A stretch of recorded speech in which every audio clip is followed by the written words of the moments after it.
ইয়াকুলু মান হাজ্জা লিল্লাহি ফালাম ইয়ারফাস ওয়া লাম ইয়াফসুক রাজা'a কায়াউমিন ওয়ালাদাতহু উম্মুহু।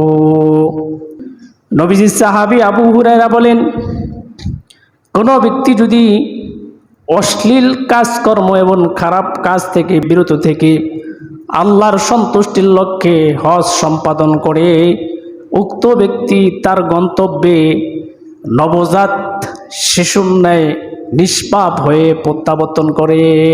আজকে জানবো হজ করলে ফজিলত কি। এর একাধিক ফজিলত রয়েছে, তার ভিতরে সবচেয়ে প্রসিদ্ধ কয়েকটি ফজিলতের কথা বলি। সহিহ বুখারী 1431 নং হাদিসের বর্ণনা রয়েছেন, হজ সম্পাদন করলে, যাদের সামর্থ্য রয়েছে এই সমস্ত ব্যক্তিরা হজ সম্পাদন করলে তাদের প্রতিদান কি। নবীজির সাহাবী হযরত আবু হুরায়রা রাদিয়াল্লাহু তাআলা আনহু বলেন, ক্বালা সামিতুন নবী সাল্লাল্লাহু আলাইহি ওয়াসাল্লাম ইয়াকুলু মান হাজ্জা লিল্লাহি ফালাম ইয়ারফাস ওয়া লাম ইয়াফসুক রাজা'a কায়াউমিন ওয়ালাদাতহু উম্মুহু। নবীজির সাহাবী আবু হুরায়রা বলেন, কোন ব্যক্তি যদি অশ্লীল কাজকর্ম এবং খারাপ কাজ থেকে বিরত থেকে আল্লাহর সন্তুষ্টির লক্ষ্যে হজ সম্পাদন করে, উক্ত ব্যক্তি তার গন্তব্যে নবজাত শিশুর ন্যায় নিষ্পাপ হয়ে প্রত্যাবর্তন করে। অর্থাৎ কোনো ব্যক্তি যদি তিনটি কাজ করে, হজ করতে গিয়ে তিনটি কাজ যদি করে, এক নম্বর অশ্লীল কাজকর্ম করবে না, খারাপ কাজ করবে না, এবং আল্লাহর সন্তুষ্টির জন্যে হজ করবে, হজ সম্পাদন করবে, এই তিনটি কাজ করে যদি কেউ হজ করে, নবী সাল্লাল্লাহু আলাইহি ওয়াসাল্লাম বলে সেই ব্যক্তি নিষ্পাপ হয়ে, একজন সদ্য নবজাত শিশুর ন্যায় নিষ্পাপ হয়ে সেজন্য তার বাড়িতে ফিরে আসলো, তার জীবনের সমগ্র গুনাহগুলো আল্লাহ তাআলা মোচন করে দেবে। দ্বিতীয় নম্বর ফজিলত হচ্ছে, হযরত আবু হুরায়রা রাদিয়াল্লাহু তাআলা আনহু বলেন, ক্বালা সুইলান নবী সাল্লাল্লাহু আলাইহি ওয়াসাল্লাম, নবীজিকে প্রশ্ন করা হলো, আইয়ুল আমালি আফজল, কোন আমল সবচেয়ে উত্তম। ক্বালা ঈমানুন বিল্লাহি ওয়া রাসূলিহি, নবীজি উত্তর দিলেন, আল্লাহর প্রতি এবং রাসূলের প্রতি ঈমান আনা হচ্ছে সবচেয়ে বড় আমল। কিলা সুম্মা মাযা, আবু হুরায়রা বলে নবীজিকে আবার প্রশ্ন করা হলো, ইয়া রাসূলুল্লাহ, ইয়া হাবিবাল্লাহ, কোন আমল সবচেয়ে উত্তম। ক্বালা জিহাদু ফি সাবিলিল্লাহ, নবীজি উত্তর দিলেন, আল্লাহর রাস্তায় জিহাদ করা হচ্ছে সবচেয়ে উত্তম আমল। কিলা সুম্মা মাযা, আবু হুরায়রা বলেন নবীজিকে আবার প্রশ্ন করা হলো, ইয়া রাসূলুল্লাহ, ইয়া হাবিবাল্লাহ, তারপরে কোন আমল সবচেয়ে উত্তম।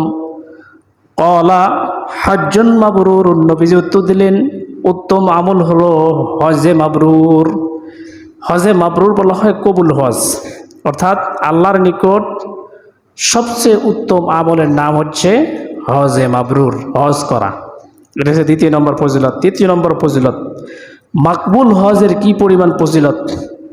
হযরত আবু হুরায়রা রাদিয়াল্লাহু তাআলা আনহু বলেন, ক্বালা রাসূলুল্লাহ সাল্লাল্লাহু আলাইহি ওয়াসাল্লাম, আল উমরাতু ইলাল উমরাতি কাফফারাতুন লিমা বাইনাহুন্না ওয়াল হজ্জুল মাবরুর লাইসা লাহু জাযাউন ইল্লাল জান্নাহ।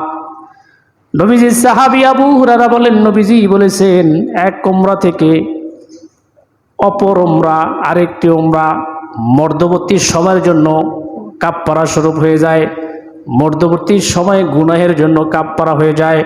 ওয়াল হজ্জুল মাবরুর লাইসা লাহু জাযাউন ইল্লাল জান্নাহ, এবং হজে মাবরুরের প্রতিদান হলো একমাত্র জান্নাত।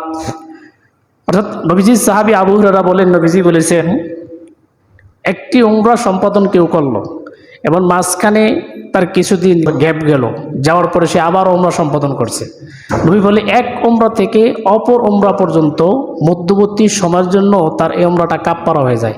নবীজি সাহাবী আবু হুরায়রা বলেন, নবীজি বলেছেন, ওয়াল হজ্জুল মাবরুর লাইসা লাহু জাযাউন ইল্লাল জান্নাহ, আর হজে মাবরুর কবুল হজের প্রতিদান হচ্ছে একমাত্র জান্নাত।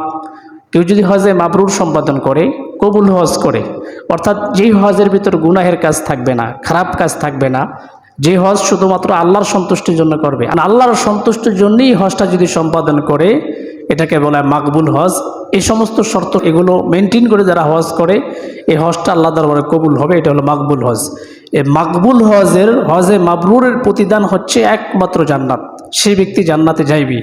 চতুর্থ নম্বর, কোনো ব্যক্তি হজ করার ইচ্ছা পোষণ করলো, হজ করার জন্য রওনা দিল, প্রতিমধ্যে যদি মৃত্যুবরণ করে তার প্রতিদান কি? নবীজি সাহাবী আবু হুরায়রা বলেন, নবীজি বলেছেন, ক্বালা মান খরাজা হাজ্জান আও মুতামিরান আও গাজিয়ান সুম্মা মাতা ফি তরিকিহি কাতাবাল্লাহু লাহু আজরাল গাজি ওয়াল হাজ্জি ওয়াল মুতাবির। নবীজি সাহাবী আবু হুরায়রা বলেন, কোন ব্যক্তি যদি হজ অথবা উমরা কিংবা আল্লাহর রাস্তায় জিহাদের উদ্দেশ্যে রওনা দিল, কাতাবাল্লাহু সুম্মা মাতা ফি তরিকিহি, এবং সে প্রতিমধ্যে মৃত্যুবরণ করলো, কাতাবাল্লাহু লাহু জাযা কাতাবাল্লাহু লাহু আজরাল গাজি ওয়াল হাজ্জি ওয়াল মুতাবির। নবীজি বলেন, সেই ব্যক্তি হাজির এবং ওমরাকারীর এবং গাজীর সমপরিমাণ সওয়াব অর্জন করবে। অর্থাৎ কোনো ব্যক্তি হজ সম্পাদন করার উদ্দেশ্যে রওনা দিল, প্রতিমধ্যে সে মৃত্যুবরণ করছে। নবী সাল্লাল্লাহু আলাইহি ওয়াসাল্লাম বলে, সে যে যাওয়ার জন্য পথ দিয়েছে, মৃত্যুবরণ করেছে, এটা তো আল্লাহ তাআলা তার হায়াতটা নিয়ে গেছে, এমত অবস্থায় তার আমলনামায় কবুল হজের সওয়াব আল্লাহ তাআলা দান করবেন। এমন কোনো ব্যক্তি জিহাদের উদ্দেশ্যে রওনা দিয়েছে, প্রতিমধ্যে মারা গেছেন, সে ব্যক্তিকে আল্লাহ সুবহানাহু ওয়া তাআলা গাজীর পরিমাণ, অর্থাৎ সে গাজী হয়েছে, শহীদি মর্তবা বরণ করেছে, এই পরিমাণ সওয়াব তা আমার আমলনামায় দিবেন। এবং কোনো ব্যক্তি উমরা করার জন্য রওনা দিয়েছেন, প্রতিমধ্যে সে মৃত্যুবরণ করেছে, নবী করিম সাল্লাল্লাহু আলাইহি ওয়াসাল্লাম বলে তার আমলনামায় আল্লাহ তাআলা উমরাকারীর সওয়াব দান করবে। এই হাদিসটি বাইহাকি মিশকাত শরীফের 223 নং হাদিসের বর্ণনা রয়েছে।